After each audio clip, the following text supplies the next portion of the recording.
Good morning. Welcome to my thought for the day. I'm thinking about a verse in Ephesians 5. I could have gone to several verses, but the thought that was in my mind as I've been pottering around this morning has been the amazing transformation that's happened in our lives. That we once were in darkness and now we're in light.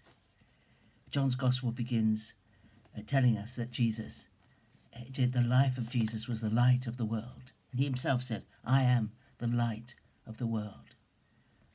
And we have transferred from the kingdom of darkness into the kingdom of light. And in Ephesians chapter 5, the first sort of 8 or 9 or 10 verses are well worth reading if you get a chance today to look at Ephesians 5, because it tells us how to live as children of the light, as citizens of the kingdom of light rather than the kingdom of darkness.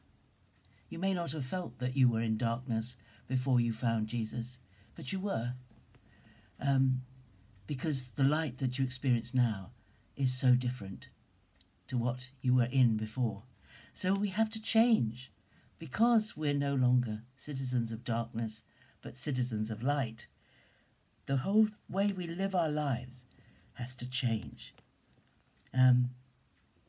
So he starts the chapter 5 with, therefore be imitators of God as beloved children, and walk in love as Christ loved us and gave himself up for us, a fragrant offering and sacrifice to God. And then he lists things that we shouldn't have anything to do with. And then in verse 8 it says, for once you were darkness, but now you are light in the Lord. Walk as children of light. For the fruit of light is found in all that is good and right and true. And try to learn what is pleasing to the Lord. Take no part in the unfruitful works of darkness, but instead expose them. So we have to learn what is pleasing to the Lord. And we don't live to please the Lord in order to be saved, in order to get to heaven, in order to have eternal life. No. That has been given to us as a gift from God. When we've made our faith in Jesus and we asked him into our lives, he changed us, and we are eternal beings now. But we live to please him out of gratitude for what he's done for us, out of a realization that he's done what we could never do for ourselves, that he has changed us from the kingdom of darkness into the kingdom of light. We have light to walk by. We have light to live by. We're not used to really being without light, because we have street lights. Many of us live in towns and cities, and we have street lights. And we're used to a degree of light in our lives, but darkness is terrifying. Absolute darkness is terrifying. I've experienced that once or twice in my life when we went visiting some caves in South London, Chislehurst Caves. We went visiting there, and they take you on a tour, and part of the tour is to take you into a little side. You walk around with tilly lamps, oil lamps that give a great deal of light. It's wonderful. And the caves are fantastic caves. They're artificial caves. They're built by men over the centuries, and there are different sections. It's very interesting. If you live anywhere near Chislehurst Caves, it's well worth a visit.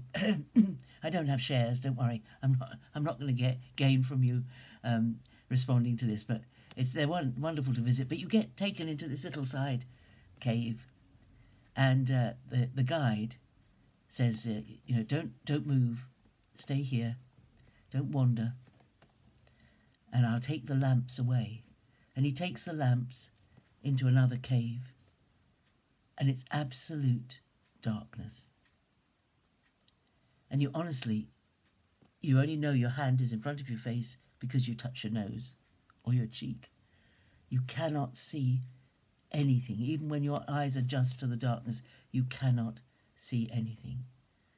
And then he comes in and lights, or he did on this visit, a candle, a little candle. And the darkness is dispelled. That little light is so wonderful.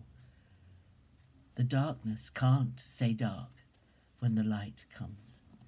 And that's what the light of Jesus brings to us, the light that shows up the darkness in us and urges us to live in the light. It's a wonderful adventure. It's a wonderful venture trying to learn what is pleasing to the Lord. But the hints are here in this verse.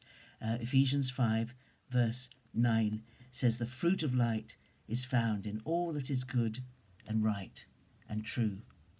And how do we know what is good and right and true? It's because it's in this book.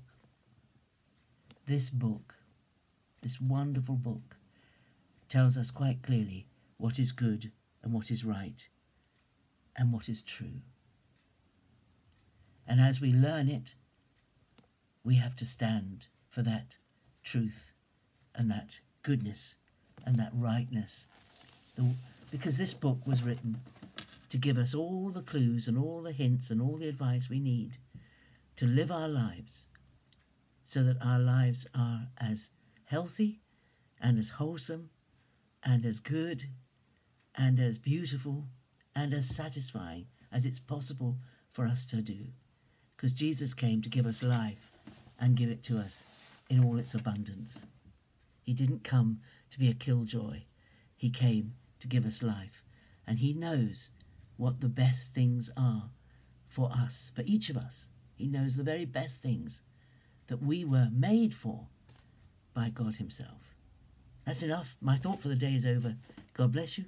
I hope you have a great day, and I'll see you tomorrow. Bye-bye.